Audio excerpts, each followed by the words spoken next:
Doutor Bartô e os Doutores da Saúde, com João Paulo Lotufo. Doutor João Paulo Lotufo, que história é essa de recriar a CONIC, essa Comissão de Controle do Tabaco? Explica pra gente o que é essa comissão e qual a sua importância, hein? Enquanto ex-ministros da Saúde pedem a recriação da CONIC, a Comissão Nacional para a Implementação da Convenção Quadro para o Controle do Tabaco no Brasil, eles assinam um documento ao atual gestor da pasta, o ministro Queiroga, pedindo a reconstituição desta comissão. Confirmamos que em 1989 éramos mais de 30% de fumantes no país e hoje somos menos de 10%, por ação da própria CONIC e ONGs que trabalham este assunto. Porque uma coisa que funcionava tem que ser extinta são absurdos de uma canetada burocrática. A indústria tabaqueira está inventando outras maneiras de viciar nossa população, agora com o cigarro eletrônico, continuando e aumentando o que chamamos de dependência de nicotina. Os fumantes têm 80% mais probabilidade de serem admitidos no hospital com Covid-19 do que os não fumantes, de acordo com um estudo conduzido pela Universidade de Oxford e publicado na revista Tórax. Estudaram 421 mil pessoas e concluíram o seguinte, que há mais probabilidade de morrer de Covid-19 os fumantes do que os não fumantes.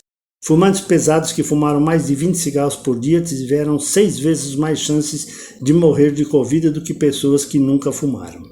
Num podcast, o pesquisador Ashley Clift disse: nossos resultados sugerem fortemente que fumar está relacionado ao risco de contrair Covid grave.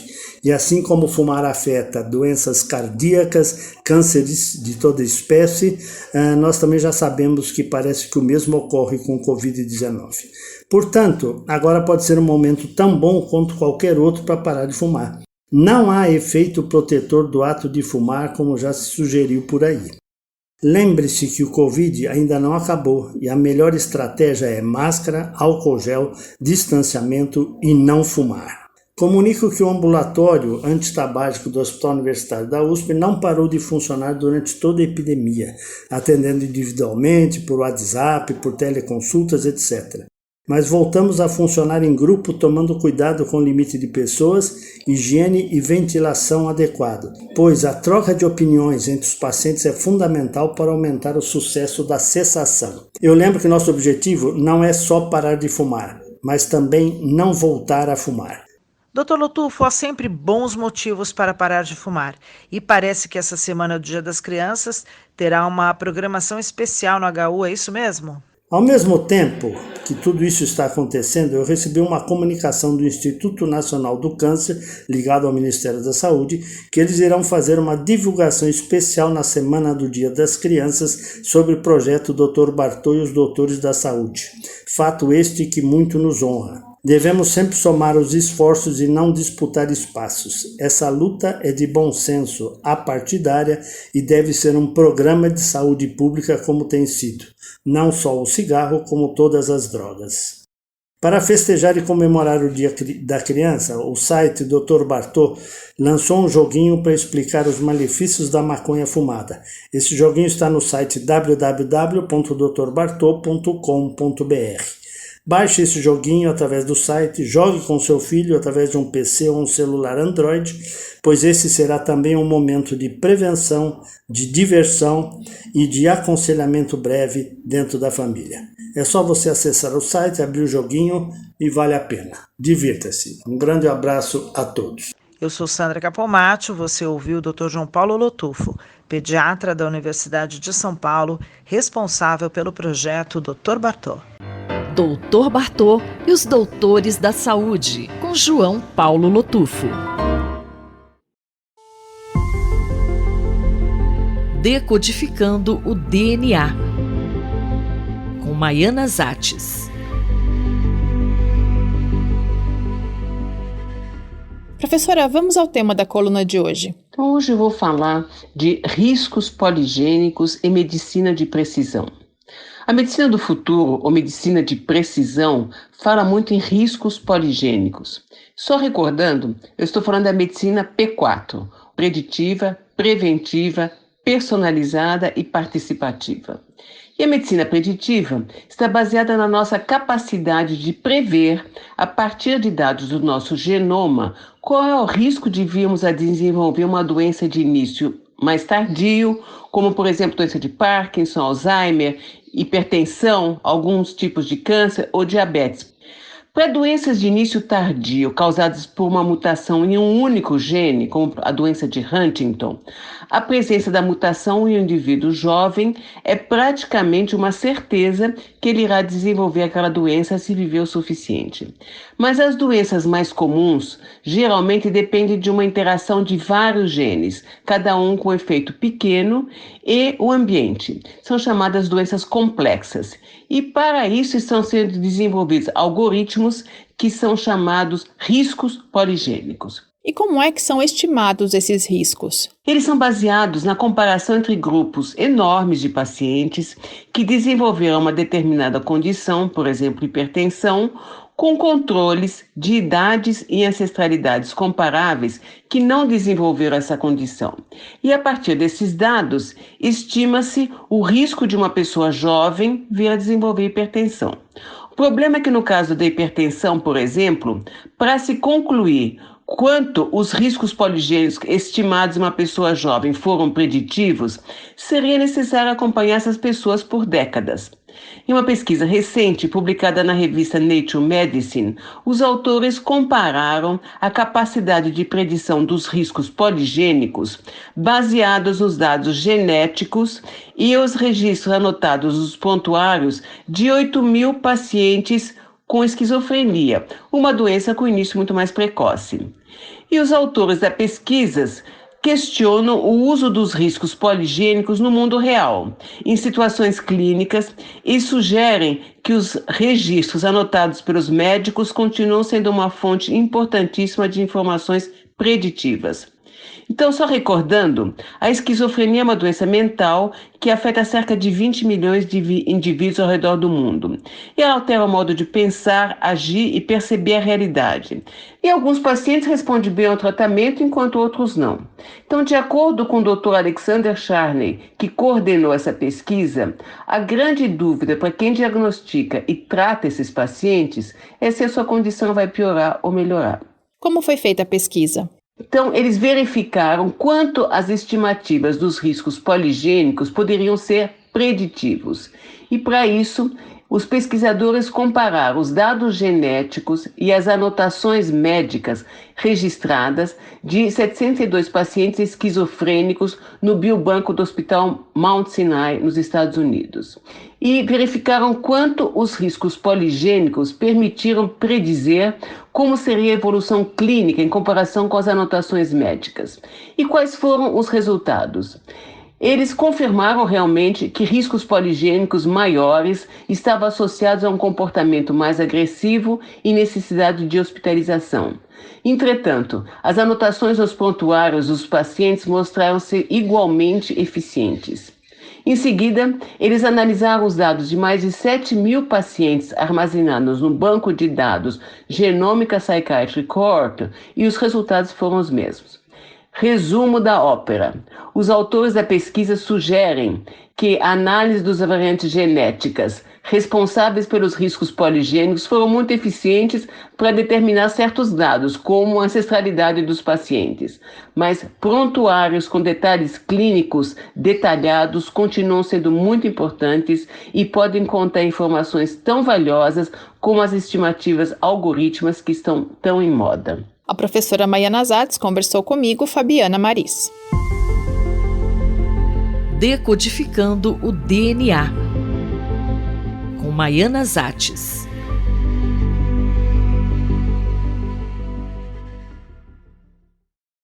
A qualidade da democracia, por José Álvaro Moisés.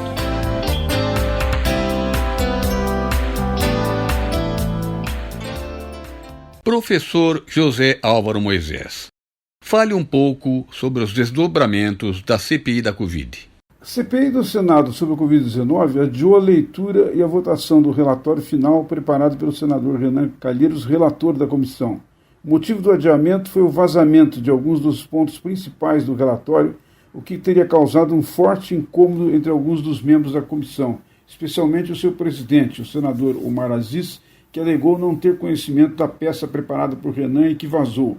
A situação está colocando em risco a unidade do chamado G7, formado pela maioria da comissão e que é integrada por parlamentares de oposição ao governo.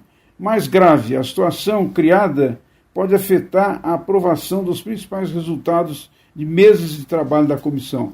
A situação é complexa e envolve os principais aspectos que devem constar do relatório, como a imputação de dolo do governo do presidente Jair Bolsonaro, em consequência das ações, mas principalmente das suas omissões no enfrentamento da pandemia do Covid-19, que, como nós sabemos, já ceifou a vida de mais de 600 mil vítimas no país. Entre os aspectos elencados na peça de mais de 1.000 páginas preparada pelo relator e por sua equipe de mais de 50 assessores estão os seguintes. Primeiro, imunidade de rebanho, ou seja, a ideia de que a contaminação da maior parte da população permitiria a retomada da economia. Segundo, tratamento precoce, ou seja, a defesa incondicional pelo governo do uso de medicamentos sem eficácia científica comprovada e que, em alguns casos, até teve efeitos negativos sobre a saúde das pessoas. Terceiro, a oposição a medidas não farmacológicas, como o uso de máscara e o isolamento social, que, se argumenta no relatório, teria provocado a morte de mais de 120 mil pessoas. Quarto, o atraso na compra das vacinas. Essa é considerada a mais grave omissão perpetrada pelo governo federal.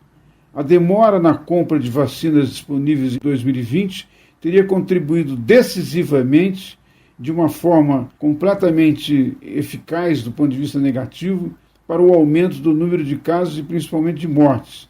É de fato um aspecto muito importante, porque em 2021 a vacinação de grandes contingentes da população brasileira mostrou que isso interrompeu o avanço da contaminação e dos casos de mortes. Há outros pontos, como por exemplo a formação do gabinete paralelo, a crise no Amazonas, que constam do relatório, mas esses são os mais importantes. O que esperar daqui para frente, professor? Os acontecimentos dos últimos dias, verificados com o vazamento do relatório, levanta dúvidas sobre a conduta dos membros da CPI. O que teria levado o relator Renan Calheiros a vazar ou a deixar vazar um texto da importância do relatório que ele mesmo vinha trabalhando? Essa pergunta faz sentido se levar em conta que, em certo sentido, a ação da CPI do Covid-19 vinha fazendo o resgate do papel do parlamento na fiscalização e controle do abuso do poder. Esse não é um aspecto pouco importante para a qualidade da democracia, em vista do resultado de inúmeras pesquisas de opinião que mostram que o Congresso Nacional é um dos principais objetos da desconfiança política dos cidadãos brasileiros. A CPI, pelo seu funcionamento, estava mostrando que esse quadro pode ser revertido com ação e responsabilidade dos parlamentares, mas o vazamento do relatório contrariou essa possibilidade no curto prazo e coloca em questão um aspecto que, em grande parte, diz respeito à qualidade do funcionamento do parlamento e da representação política expressa pela presença do Congresso Nacional. Nesse sentido, essa dúvida sobre a conduta de alguns membros da CPI pode colocar em dúvida o modo como será votado o relatório final na próxima semana. Muito obrigado. Eu, Paulo Capuzzo, falei com o professor José Álvaro Moisés para a Rádio USP. A qualidade da democracia, por José Álvaro Moisés.